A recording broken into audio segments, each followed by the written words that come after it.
ఈ రీల్ వచ్చి మార్కెటింగ్ చేసిన తర్వాత ట్రాకింగ్ గురించి అనమాట. ఆల్రెడీ ఒక రీల్ చేయడం జరిగింది, మార్కెటింగ్ చేస్తారు కానీ ట్రాకింగ్ చేయరు అని చెప్పేసి. ఓకే, యాడ్స్ రన్ చేస్తుంటారు, దాని తర్వాత క్యాంపెయిన్స్ రన్ చేస్తుంటారు, డబ్బులు ఖర్చు పెడుతుంటారు, కానీ ట్రాకింగ్ మాత్రం చేయరని చెప్పడం జరిగింది. అసలు ట్రాకింగ్ అంటే ఏం చేయాలి? ఓకే, కొన్ని ఉన్నాయన్నమాట. For example Facebook ads run చేస్తుంటే సిపిఎల్ అనేసి, సిపిఎల్ అనేది చాలా ఇంపార్టెంట్ మెట్రిక్స్, అంటే కాస్ట్ పర్ లీడ్ అనమాట. అంటే ఒక లీడ్ సంపాదించడానికి ఎంత ఖర్చు పెట్టాము అని చెప్పేసి.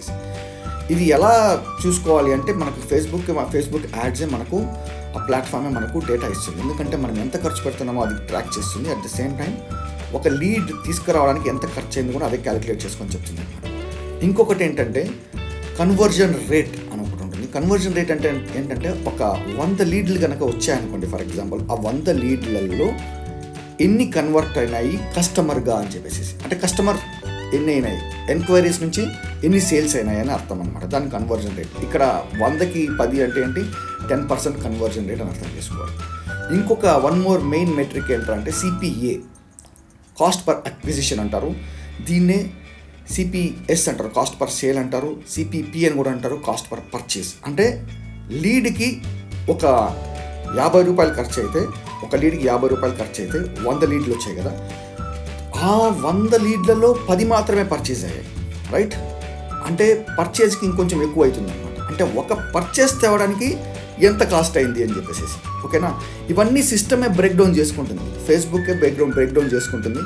బ్రేక్ డౌన్ చేసుకొని ఒక లీడ్కి ఎంత అయింది, ఇది ఒక పర్చేస్కి ఎంత అయింది అని చెప్పేసి మనకు ట్రాకింగ్ ఇస్తుంది అనమాట. దాన్ని బట్టి మనకు అర్థమవుతుంది ఎంత ఖర్చు పెడుతున్నాం మనం ఒక పర్చేస్ చేయడానికి, పర్చేస్ జరిపించడానికి, సేల్ చేయడానికి అని చెప్పేసి. ఇది కనుక మీరు తెలుసుకొని ఇవన్నీ చెక్ చేసుకుంటుంటే కనుక మీకు అర్థమవుతుంది, ఓకే ఇంత ఖర్చు పెట్టాం కాబట్టి మనకు ప్రాఫిట్ వచ్చిందా, లాస్ వచ్చిందా, లేకపోతే అట్లీస్ట్ బ్రేక్ ఈవెన్ అయినామా అని చెప్పేసి. ఇంకా కూడా కొన్ని ఉన్నాయన్నమాట. రోవాజ్ అని ఒకటి ఉంది, మళ్ళీ కొంచెం వెనక్కి వెళ్తే సిపిసి అని ఒకటి ఉంది. ఇవన్నీ కూడా ఉన్నాయి. ఓకేనా, అవన్నీ కూడా నెక్స్ట్ వీడియో బిట్లో నేను మీకు తీసుకొచ్చి చూపిస్తుంటాను. ఇటువంటి వాల్యుబుల్ ఇన్ఫర్మేషన్ కోసం రీల్ని సేవ్ చేసుకోండి, ఫాలో చేయండి, లైక్ కూడా చేయండి.